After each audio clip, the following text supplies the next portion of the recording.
গিয়াসউদ্দিন তাহেরি সাহেব তিনি এক হুজুরকে আলটিমেটাম দিয়েছেন, 48 ঘন্টার ভিতরে তিনি যদি তার এই আলোচনা উগ্র না করেন তাহলে তিনি তার বিরুদ্ধে মামলা করবেন। 48 ঘন্টা সময় দিলাম। 48 ঘন্টার ভিতরে তার বক্তব্যকে উদ্ধৃত করতে হবে, তওবা করতে হবে, জাতির কাছে ক্ষমা চাইতে হবে, আল্লাহর কাছে ক্ষমা চাইতে হবে। যদি ক্ষমা না চায় আমি আইনানুগ ব্যবস্থা নিব। ঘটনা মনে হয় আপনারা জানেন না। ঘটনাটা কি? ঘটনা হলো শাইখ আহমদুল্লাহ সাহেবকে একজন প্রশ্ন করলেন যে হুজুর আপনার কাছে জানতে চায় নবী করিম সাল্লাল্লাহু আলাইহি ওয়াসাল্লাম 40 বছর বয়সে নবুয়ত পেলেন, তাহলে 40 বছর আগে রাসূলুল্লাহ কোন ধর্মের অনুসরণ করেছে? প্রশ্ন হলো নবুয়তের পূর্বে রাসূল আকরাম সাল্লাল্লাহু আলাইহি ওয়াসাল্লাম কোন ধর্ম পালন করতেন? গুরুত্বপূর্ণ প্রশ্ন। নবুয়তের পূর্বে আমাদের প্রিয় নবী সাল্লাল্লাহু আলাইহি ওয়াসাল্লামের ধর্ম কি ছিল? যদি বলেন যে কোন ধর্ম অনুসরণ করতেন না, তাহলে নাউজুবিল্লাহ উনি কি ধর্মহীন ছিলেন নাকি? উনি নবী হয়েছেন কত বয়সে? 40 বছর বয়সে। তাহলে 40 বছর বয়স মানে তো জীবনের মূল টাইমটা প্রায়। তো এই 40 বছর পর্যন্ত উনি নিজে তো নবী ছিলেন না, উনি নবী হয়েছেন তারপরে। তাহলে 40 বছর পর্যন্ত নবী হওয়ার আগে তার ধর্ম কি ছিল? কথা বুঝবেন ভালো করে। একজন লোক প্রশ্ন করছে, কি জানতে চাইছে যে রাসূলুল্লাহ তো 40 বছর বয়সে নবুয়ত পাইল, এরপরই তিনি তার নবুয়তের কার্যক্রম শুরু করেছেন, তার আগে তিনি কোন ধর্মের অনুসরণ করছেন, কার ইবাদত করছেন?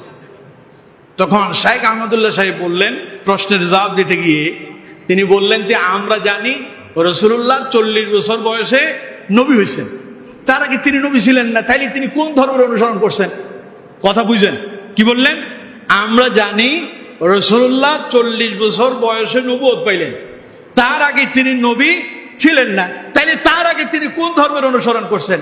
তাইলে এটা হলো প্রশ্ন ছিল। এটা কি ছিল? তিনি উত্তর দেন নাই, এটা হলো তিনি প্রশ্নটা বলছেন যে আমরা জানি এটা। এখন তাহেরি সাহেব কি বুঝে, তিনি তো আমার মনে হয় যে এই বিষয়টা বুঝে নেই। তিনি না বুঝে বললেন যে শাইখ আহমদুল্লাহ সাহেব বলেছেন যে রাসূলুল্লাহ 40 বছর আগে নবী ছিলেন না, এই বইলা এখন তিনি মামলা করবেন। 48 ঘন্টার আলটিমেটাম দিলাম, এই দিলাম সেই দিলাম। আমাদের একজন হুজুর এক এক রকমের মন্তব্য শুরু করছে। কয়েকজন আমারও প্রশ্ন করছে যে হুজুর আপনার এই ব্যাপারে অভিমত কি? আসলে কি রাসূল 40 বছর বয়সে নবী হয়েছে না তার আগে থেকেই নবী ছিল? না না, আমারও প্রশ্ন করছে। এখন শাইখ আহমদুল্লাহ সাহেব এই ব্যাপারে আর কোনো বক্তব্য দেন নাই। কেন দেন নাই? কারণ তিনি তো এই কথা বলেনি নাই, তিনি তো একটা প্রশ্ন পড়ে শোনাচ্ছেন। কথা কি বুঝতে পারছেন? এই জন্য তিনার আর বক্তব্য দেওয়ার দরকার নাই, কারণ আপনি প্রশ্নই বুঝেন না, উনি কি বলছে তা বুঝতে পারেন নাই, বিধায় আপনি লাফঝাপ দেওয়া শুরু করছেন। তো আমারও প্রশ্ন করলো যে হুজুর আপনি কি মনে করেন? আমি বললাম যে যেই দিন আল্লাহ মুহাম্মদ সাল্লাল্লাহু আলাইহি সাল্লামকে সৃষ্টি করলেন সেই দিন থেকে তিনি নবী, তাকে আল্লাহ সেই দিন থেকে নবী হিসেবে নির্বাচিত করেছেন, কিন্তু নবুয়তের দায়িত্ব দিয়েছেন আল্লাহ তাকে 40 বছর বয়সে। সুবহানাল্লাহ কইলেন না? তার মানে নেতৃত্ব দিলেন কবে? 40 বছর বয়সে। তার মানে নেতৃত্ব দেওয়ার একটা সময় আছে। সুতরাং নেতৃত্ব এমন এক বিষয় যেটা যে সময় সেই সময় দেওয়া যায় না। কথা বুঝতে পারছেন?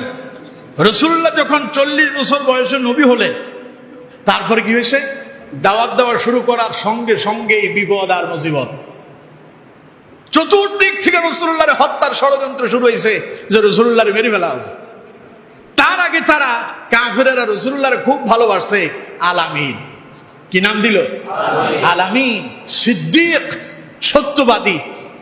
এরপরে মহাবিশ্বের মহাবিশ্বাসী, এই বলে তারা উপাধি দিল।